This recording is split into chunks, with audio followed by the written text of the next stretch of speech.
범이란의 인사이드 아웃, 화요일은 스몰캡을 알아보는 시간입니다. 아름아름 스몰캡, 스몰캡을 잘 아는 리서치 아름의 김도윤 연구원입니다. 연구원님, 안녕하세요. 안녕하세요. 네, 오늘도 스몰캡 두 가지 기업 확인을 해볼 텐데요. 자, 먼저 첫 번째 기업의 주제 보도록 하겠습니다. 시큐레터 28 전쟁에서 AI 군사전 현실화, 사이버 보안 기술력 주목. 최근에 테마 가운데서 보안주 중요하다 얘기를 해주셨고, 또 아름아름 스몰캡 시간에 지니어스라는 기업을 이전에 한번 분석을 하고 그 이후에 주가가 좀 올랐다가 좀 내려서는 모습을 확인을 했었는데요. 오늘은 보안주 가운데서 시큐레터입니다. 이스라엘 팔레스타인 무력 충돌로 인해서 지금 전 세계가 들끓고 있는데요. 국내외 증시 큰 영향을 받고 있습니다. 그와 관련한 종목으로 이 종목 비즈니스 이슈 있을까요? 네, 일단 AI가 이제 28 전쟁에서 군사전에 좀 활용이 되면서 AI 군사전이 이제 좀 시작됐다, 이런 평가가 좀 있는 것 같습니다. 사이버 보안이 좀 더 중요해지는 그런 상황에서 사이버 보안과 관련해서 차별화된 기술력을 보유했다는 점에서 비즈니스 이슈가 되겠습니다. 특히 동사 같은 경우에는 지난 19일 날 제가 기억하기로는 시간의 거래에서 상한가를 좀 기록을 했었는데요. 당시 한국경제인협회가 발표한 사우디아라비아와 카타르 국빈 방문에 동행할 경제사절단 참가기업 139개사 명단에 포함이 되면서 시간에서 좀 반응이 있었습니다. 이번 중동경제사절단 선정 기업들 같은 경우에는 비즈니스 기대성이나 주요 산업 분야 협력 가능성 등을 종합적으로 고려해서 선별한 것으로 알려졌습니다. 특히나 이번에 참가한 기업들은 향후에 사우디, 카타르 정부 관계자나 기업인들과의 네트워크 구축 기회를 얻게 될 것으로 계획이 되어 있고요. 실제로 비즈니스 확대 기회까지도 갖게 될 예정으로 동사 기술력이 좀 주목을 받을 수 있기를 기대한다는 점에서 오늘 좀 소개를 드리게 되었습니다.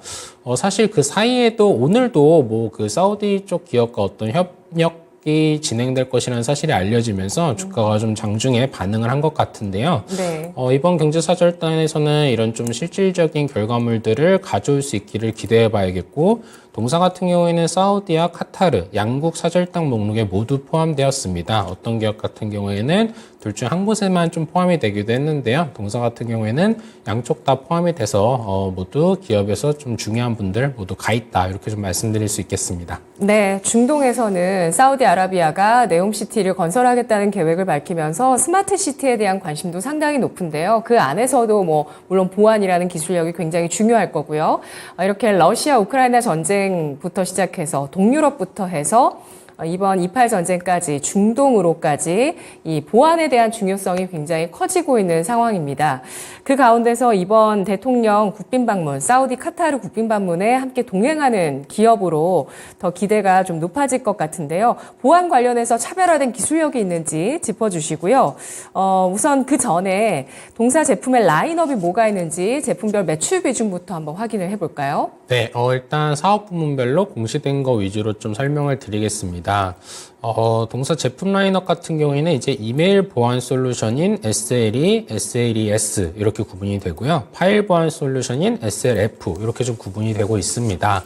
올해 예상 매출 비중 기준으로 SLE가 58%, SLF 22%, 그리고 SLES 7%, 유지보수 13%로 좀 추정이 되고 있고요. 한 가지 좀 말씀드릴 만한 부분은 이제 매출액을 보시게 되면 지난해가 28억 원밖에 안 됩니다. 그런데 네. 이번에 28억 원밖에 안 되는 기업이 사절단 목록에 동행한다고, 이런 생각도 좀 하실 수 있으실 것 같고요. 매출액이 적은데 이렇게 좀 상장을 했다는 것도 조금 의아하신 분들도 있으실 것 같은데요. 네. 그만큼 기술력적인 부분에서 평가를 좀 잘 받았다. 그리고 그런 것들이 상장 과정에서 단순히 뻥튀기 된 것이 아니라 이번에 그 사절단 목록에 포함이 되면서 어느 정도 좀 입증을 받았다, 이렇게 좀 볼 수 있을 것 같습니다. 네. 매출 비중 가운데 58%를 차지하는 SLE, 그리고 7%의 SLES, 이쪽은 이메일 보안 솔루션이고요. 그리고 22%를 차지하는 SLF, F는 파일이죠. 파일 보안 솔루션 쪽이라고 보시면 됩니다. 재무적으로 구조를 살펴보면서 펀더멘털 체크해 주시죠. 네, 일단 상장 전 기준으로 현재 좀 공시가 되어 있습니다. 자산 규모가 한 83억 원 정도가 됐었고요. 부채 규모가 27억 원 정도였습니다. 지난 8월에 기술 특례로 상장을 하면서 한 160억 원 정도 조달했기 때문에 이 부분이 이제 좀 감안을 해주셔서 다음 분기 보고서에는 반영이 될 것으로 봐주시면 좋겠고요. 안정적인 재무 구조를 보유하고 있다 이렇게 말씀을 드릴 수가 있겠고요. 그리고 자산 규모가 좀 적고 이제 설립일이 제가 보니까 그렇게 오래되지 않았습니다. 2015년도로 좀 확인을 했는데요. 그 이전부터 이제 다른 기업에서 기술적으로 계속 이제 엔지니어분이 기술적으로 이제 사업을 하다가 업무를 보시다가 사업이 될 것 같은 아이템을 가지고 나오셔서 상당히 짧은 기간 안에 고객사들 확보하고 그래도 나름대로 안정적인 재무구조 갖춰서 사업을 진행 중이다. 저희는 이 정도로 좀 볼 수 있을 것 같습니다. 네, 알겠습니다. CQ레터.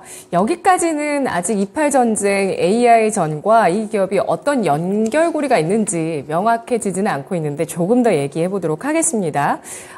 그 대통령 사절단에 동행을 할 정도로 어떤 차별적인 기술력을 갖추고 있는지 또 기술 특례로 상장했는데 어떤 부분을 인정을 받은 건지 이 내용들을 좀 확인을 해볼 텐데요. 사이버 보안 위협 가운데서 최근에 비실행 파일을 이용한 공격이 많이 늘어나고 있다고 합니다.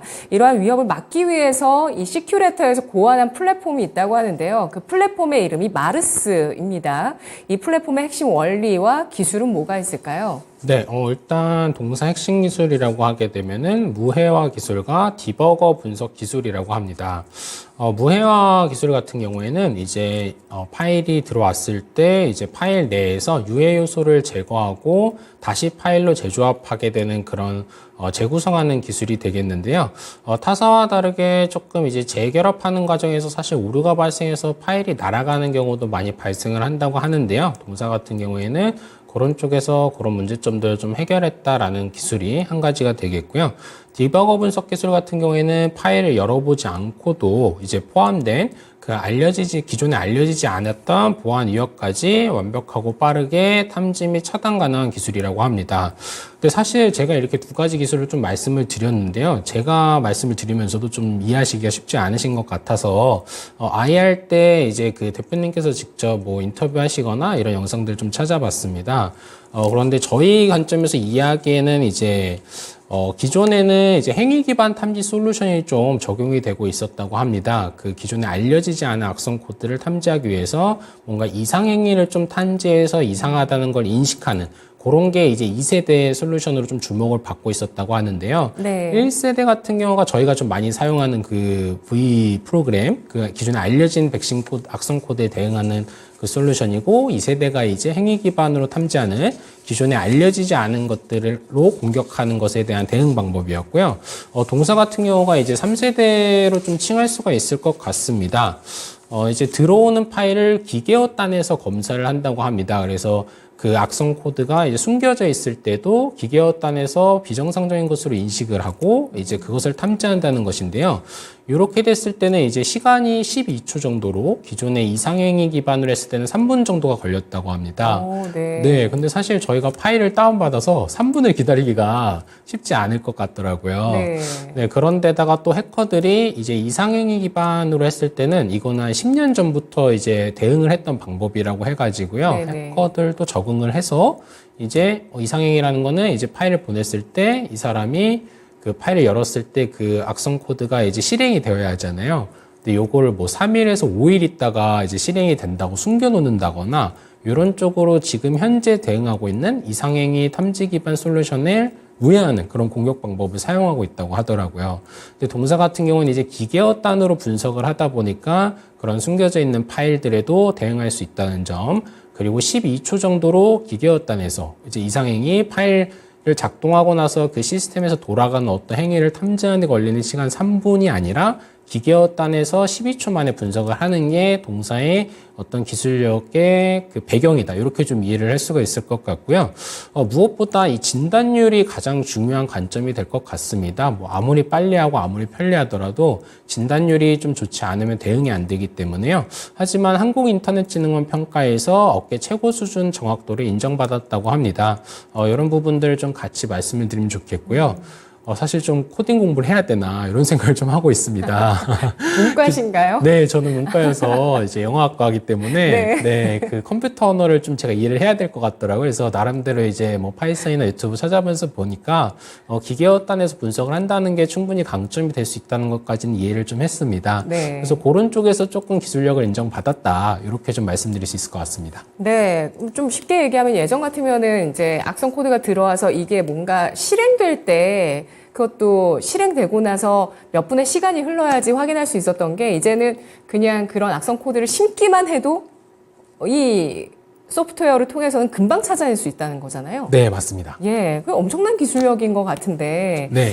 예, 국내에서는 일단 이 기술력을 가장 또 높다고 인정받았다 이렇게 판단을 하시는 거죠. 네, 그리고 현재 이 리버스 엔지니어링 기술이라고 칭하더라고요. 근데 네. 이거를 상용화한 기업이 전 세계에 동사밖에 없습니다. 아, 그런가요? 네. 예, 그 리버스 엔지니어링의 약자가 마르스의 R입니다. R. 그래서 말웨어 M이고요. 어널리시스, 분석 A, 그다음에 리버스 엔지니어링 이 R이 굉장히 중요한 거네요. 시스템에서 마르스 시스템 플랫폼인데 그러면 이 시큐레터가 확보한 차별점에 대해서는 요약한다면 뭐가 있을까요? 네, 일단 이 기술이 사실 조금 제가 이야기로는 그 클라우드에 올릴 수 있는 그런 기술이라고 합니다. 그래서 뭐 사람이 직접 가서 뭐 설치를 하거나 뭐 유지보수를 꾸준히 해야 되는 것이 아니라 클라우드에 연동을 해서 클라우드를 통해서 서비스를 이용할 수가 있고 또 실시간 업데이트가 가능하다는 장점이 있겠습니다. 뭐 이전처럼 소프트웨어 구축을 받았을 때 업데이트가 됐을 때 뭐 저희가 직접 홈페이지에 들어가서 펌웨어 업데이트를 누른다거나 이런 방식이 아니고 클라우드에서 이제 기업이 이제 실시간으로 업데이트해야 되는 부분들을 업데이트할 수가 있고 그런 부분들을 이용자들이 실시간으로 이제 누릴 수 있다. 이런 쪽으로 좀 이해를 할 수가 있겠습니다.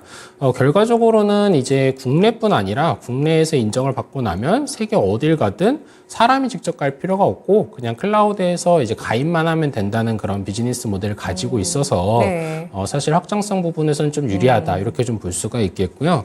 사실 최근에 이제 그 해커들의 공격이 늘어나는 게 이 비트코인과도 많은 관련이 있다라고 합니다.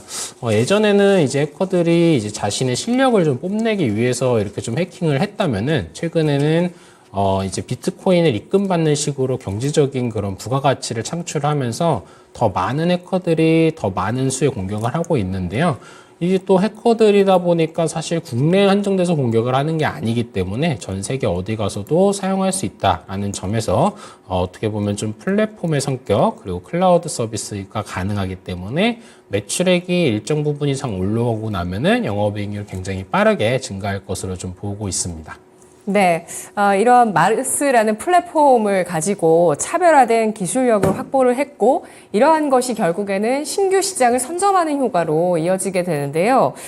이게 좀 실적으로 더 가파르게 크게 이런 확장성이 있는 만큼 좀 찍힌다면 이 기업에 대해서 더 신뢰할 수 있을 것 같은데 아직은 매출이 굉장히 적고 적자를 기록하고 있습니다. 시장 규모 같은 경우는 기존의 B2G 정부 쪽 향한 것뿐만 아니라 B2B 이제 기업 쪽으로까지 확대를 하고 있다고 하는데 내년도 매출 전망 어떻게 하실까요? 네, 내년도 최소한 2배 정도는 성장을 할 수 있을 것으로 보고 있고요. 근거들 좀 말씀드려 보자면은 기존의 공공기관이나 공기업 같은 경우에는 이제 폐쇄망인 내부망을 좀 사용을 하다가 최근에 좀 재택근무나 이런 게 많아지면서 망간 연계를 시키는 그런 구간들이 좀 생겨났다고 합니다. 그런데 정부에서 그런 곳 이제 그 내부망과 외부망이 연결되는 지점에 있어서는 이렇게 기존에 알려지지 않은 악성 코드에 대응할 수 있는 솔루션을 반드시 적용하라 이런 것을 정책적으로 좀 입법을 해놓은 그런 상황이기 때문에요. 정책적인 수혜를 좀 기대를 할 수가 있겠습니다. 현재 기준으로 침투율이 1.5%밖에 되지 않는 수준인데 기존 고객사들로부터 호평을 받고 있기 때문에 B2G 쪽에서만 하더라도 아직까지 단순 계산으로만 하더라도 침투할 수 있는 공간이 많이 있습니다. 이 부분이 매출액으로 확인이 될 것 같고요. 특히나 조금 더 긍정적으로 오늘 좀 자신 있게 말씀드릴 수 있는 부분은 지난해 처음으로 B2B 사업 부문의 매출액이 B2G 사업 부문의 매출액을 상회했습니다. 아무래도 B2B 시장이 좀 더 크고 정책적인 지원보다는 사기업들 각각의 이익에 부합해야 하기 때문에 기술력적인 측면에서 인정을 더 받아야 한다는 점을 좀 좋게 볼 수 있겠고 있고요.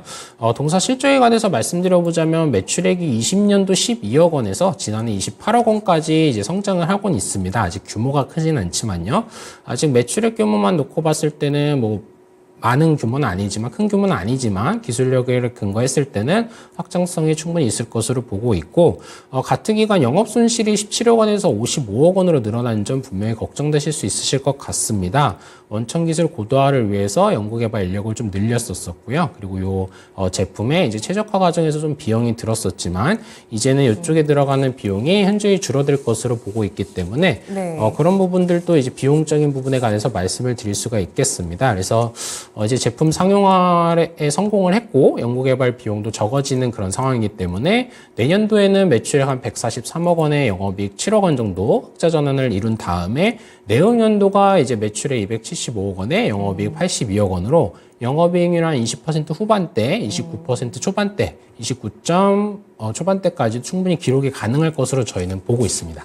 네, 그렇습니다. 지금까지는 연구개발 비용이 많이 들어갔었고요. 이제 이거를 만회하면서 많은 매출 성장과 또 높은 영업이익률 30% 가까이까지 전망되고 있는 그런 아이템을 갖고 있는데요. AI 군사전의 수혜는 어떤 쪽에서 받는지 아직 이 의문은 완전히 해소되지 않았는데 투자 포인트 4가지 정리를 하면서 주가 전망해 주시죠. 네, 일단 동사는 이메일과 같이 이제 비실행 파일을 통해서 유입되는 보안 위협, 예를 들어서 이제 어디 회사에 자기소개서를 냈는데요. 뭐 결과다 이렇게 해서 파일이 와게 됐을 때 한글 파일이지만 이제 실행 파일이 아니라 저희가 뭐 클릭하거나 뭐 실행하는 파일이 아니고 문서 파일인데 여기에 이제 악성 코드가 들어올 때 동사가 이제 대응을 할 수 있는 그런 솔루션을 가지고 있다는 점을 말씀드릴 수가 있겠습니다. 최근에 이 비실행 파일을 이용한 공격이 가장 큰 비중을 차지하고 있다는 점이 투자 포인트가 되겠고요. 정확한 탐지와 빠른 진단 속도로 신규 시장에서 빠르게 성장 이어가고 있다는 점이 또 다음 투자 포인트가 되겠습니다. 원천기술 고도화에 의한 비용들 지출을 해놨고 내후년도부터 영업이익률 30% 초반대까지도 낼 수 있는 그런 기업이라는 점 말씀드릴 수가 있겠고요. 이번 중동경제사절단 목록에 포함돼서 실질적인 어떤 수혜를 가져왔으면 좋겠습니다. 적정 주가는 첫 이익 정상화 구간인 25년도 예상 EPS 1032원에 타겟퍼 25.3배를 적용해서 26,100원으로 제시를 해 놓았고요. AI와 관련된 부분은 말씀해 주셔서 조금 이제 붙여보자면은, 네, AI 쪽으로 이제 일반인들이 사실 저도 GPT-4B를 써봤는데요. 실제 코딩이 되더라고요. 그래서 비실행 파일에 대한 진입 장벽이 낮아져서 이제 공격을 아무나 할 수 있다라고 하는데 그런 점에서 조금은 수혜가 가능할 수 있지 않을까 이렇게 좀 보고 있습니다. 예, 이 세상을 혼란하게 만들 수 있는 게 개인단에서도 가능해질 수 있다라는 그런 리스크를 제어할 수 있는 기업이었습니다. 다음 주제 보시죠. 토비스, 카지노 게이밍 디스플레이부터 전장용 디스플레이 성장 동력까지 1998년 설립된 디스플레이 기업 토비스, 카지노 관련주로 많이들 알고 계실 텐데 카지노 업종이 올 상반기에 좋은 실적을 보였습니다. 비즈니스 이슈 알아볼까요? 네, 미국 게임업회가 발표한 자료에 따르면은 카지노 산업은 경제 위기가 있을 때도 그 수준을 유지하거나 빠르게 회복하는 경향을 보인다고 합니다. 팬데믹 이후에 뭐 최근에 지정학적 위기에도 불구하고 카지노 시장 고성장 나타내고 있다는 점에 좀 주목을 했고요. 동사 같은 경우에는 뭐 계기판, 차량용 정보 안내 디스플레이, 헤드업 디스플레이까지 차량에 내재되는 이제 차량용 디스플레이 모듈로 사업을 확장하고 있다는 점도 말씀드릴 수 있을 것 같습니다. 그래서 기존의 카지노 시장 쪽에서 안정적인 사업 모델 가지고 있고 전장용 디스플레이로 사업 다각화 이뤄지고 있다는 점에 주목해서 오늘 소개해드리게 되었습니다. 네. 기본적 분석 들어가 보겠습니다. 매출 비중 좀 확인을 해볼 텐데요. 매출 비중이 어떤 제품별로 어떻게 형성이 되어 있는지 그리고 글로벌 카지노 디스플레이 시장 내에서 지배력은 어느 정도일지 알아볼까요? 네, 일단 올해 추정치 기준으로 말씀을 드려보자면요. 산업용 모니터가 56%가 되겠고요. 전장용 디스플레이 및 모바일 TFT LCD 모듈이 39%, 기타 5%로 좀 추정이 되고 있습니다. 카지노 게이밍 모니터 같은 경우에는 수명이 굉장히 짧다고 합니다. 일반적인 저희 이런 노트북 모니터와 다르게 네. 1년 365일 작용을 해야 하기 때문이라고 하는데요. 네, 3년 정도 수명을 가지고 있는 그런 모니터라고 합니다. 이렇기 때문에 산업용 모니터 이제 카지노 쪽에서는 전체 매출의 한 80%가 교체 수요에서 발생을 한다고 하는데요. 동사는 글로벌 카지노 게임기 1, 2위 업체인 아리스토크렛이나 IGT를 고객사로 확보를 하고 있는 만큼 한 번 고객사를 확보를 했을 때 교체 수요가 매년 발생을 하기 때문에 이제 안정적인 비즈니스 모델로 이어진다. 이렇게 좀 말씀을 드릴 수가 있겠습니다. 그렇기 때문에 시장 내 지배력 관점에서는 상당히 양호하게 평가할 수 있겠다. 이렇게 좀 말씀드릴 수 있을 것 같습니다. 네, 저도 5, 6년 전에 라스베가스를 갔었는데 거기서 진짜 화려하더라고요. 아, 카지노 모니터가 정말 화려하구나. 근데 이게 토비스의 기술력이더라고요. 네. 그 화려한 디스플레이를 만드는데 그게 매일 24시간 켜져 있기 때문에 3년 주기로 교체가 된다고 합니다. 재무적인 펀더멘털 체크해 볼게요. 네, 일단 자산 규모는 4,337억 원 정도이고요. 부채가 2,381억 원 정도입니다. 금융 차입금이 1,400억 원 정도로 조금 많다고 보실 수도 있으시겠는데요. 사실 과거에 LG의 휴대폰용 모듈 납품을 하던 기업이었는데요. LG전자가 사업을 종료하면서 신규 사업, 전장용 디스플레이 사업을 추진하고 있기 때문에 최근에 이런 투자가 조금 증가했던 부분은 그런 배경으로 저희가 이해를 해야 할 것 같습니다. 향후 전장용 디스플레이 쪽 매출 발생이 본격화되면서 재무 구조는 개선될 것으로 보고 있고요. 캐파 같은 경우에는 전장용만 놓고 봤을 때 국내 1,000억 원에서 연말 2,000억 원으로 증설 진행 중이고 네. 중국에는 3,000억 원 규모 캐파 공장을 가지고 있는 그런 상황입니다. 예, 이렇게 해서 이제 전장용 디스플레이 쪽까지 매출에 가세하게 될 것으로 전망도 같이 할 수 있는 상황인데요. 지역별 매출, 카지노의 지역별 매출을 보시면 북미에서 80%에 달하고 있습니다. 북미 카지노 업황은 지금 또 호황을 보여주고 있고요. 또 여기에 유럽, 아시아 시장을 개척한다고 하는데요. 앞으로 이런 관련한 실적들로 인해서 성장이 예상되고 있다고 합니다. 글로벌 카지노 시장의 규모와 함께 또 추가적인 호재가 있을지 정부 정책 수혜는 있는지 알아볼까요? 네, 일단 글로벌 카지노 시장 규모 같은 경우에는 지난해 702억 달러에서 28년도 1034억 달러로 연평균 한 5.6% 정도 성장할 전망이라고 합니다. 정부 정책과 관련해서는 일본과 동남아 쪽에서 좀 수혜를 기대해 볼 수가 있겠는데요. 일본 정부가 이제 18년도 7월 복합 리조트 실시 법안이 국회에서 가결되면서 카지노 시설 운영이 허용이 됐고 2029년도에 오사카에 첫 카지노 리조트를 운영하겠다고 발표해서 좀 장기적인 관점에서는 동사가 수혜를 볼 수 있는 부분이 있겠고요. 또 태국 정부가 최근 의회에서 카지노 시설 건립을 허용한 바 있습니다. 관광업이 중요한 국가들에서 카지노 시설을 좀 확장을 하고 있는 것 같고요. 그에 따라서 좀 수혜가 예상이 됩니다. 최근에 장세를 보면 이제 카지노에 저도 가봐야 되나 이런 생각이 들 정도로 카지노에 대한 그 수요는 예. 다방면으로 봤을 때 많이들 가실 것 같습니다.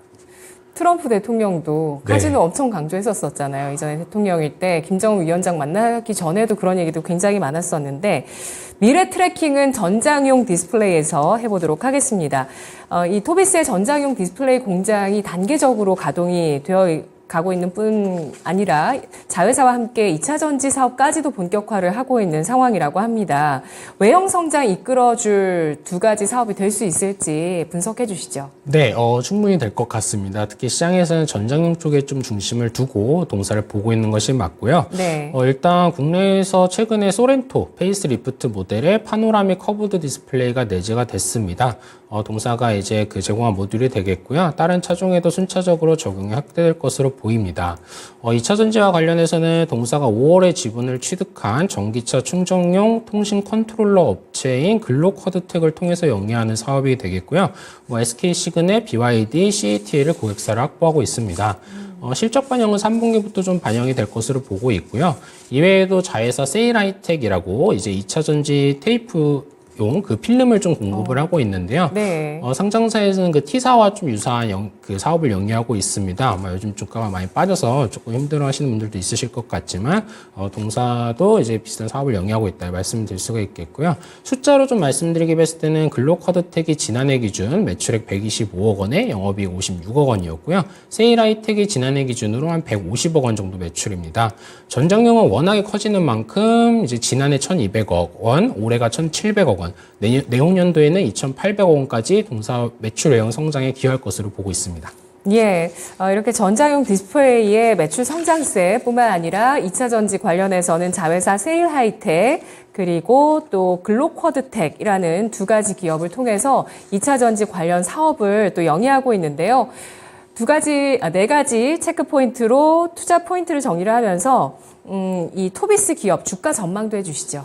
네, 일단 산업용 모니터부터 전장용 디스플레이 제조 전문 기업으로 카지노 시장 고성장에 따른 안정적인 비즈니스 모델 영위가 가능하다는 점 말씀드릴 수가 있겠고요. 네. 단순 디스플레이 인가공업체보다는 제품 R&D부터 LCD 원장 매입, 가공, 모듈화까지 거쳐서 고객사에 납품하는 기술력 보유했다는 점 말씀드릴 수가 있겠습니다. 네네. 올해 말까지 이제 그 전장용 디스플레이들 공장 가동률 증가하면서 동사 실적에 반영될 것이라는 점 말씀드릴 수가 있겠고요. 전기 차량 부품 및 솔루션 사업 영위하는 자회사 글로코드텍 등 이제 자회사들 그 실적도 3분기부터 온기 반영될 것이라는 점 말씀드릴 수 있겠습니다. 적정 주가는 이제 내년도 예상 EPS 2,187원에 타겟퍼 9.8배 적용한 21,500원을 제시를 해 놓았고요.